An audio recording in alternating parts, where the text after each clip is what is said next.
Trabaho na naman kami guys. Alauna na. Trabaho naman tayo. Ay. Yan. Dito naman kami guys. Maghukay muna kami guys. Ay, yung andun, natapos na naming buhos yung poste. Tapos yung andun naman sa may yung katayan ng baboy. Yan, natapos na naming buhos. Ngayon, ang gagawin namin ngayon guys ay dito na kami. Dito kami, maghukay muna kami dito. Dito. Kasi ito ang gawin namin dito guys ay ito ay pathway, dadaanan ng baboy hanggang doon sa may loob, sa may katayan ng baboy. Ito ang pathway kasi dito ang babaan ng baboy tapos ipasok doon. Kasi yung hinukay namin guys ay may asinta dito, asintahan to dito.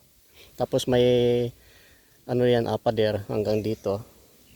Tapos yung dito na naman may asinta dito. Dito hindi na kasi may pader naman tong bahay na to eh. Diretso na yan doon.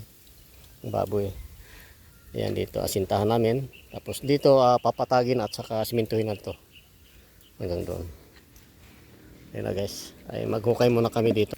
Wala pa si Mang Mulo, yung kasama ko, partner ko dito. Maghukay dito guys. Wala na.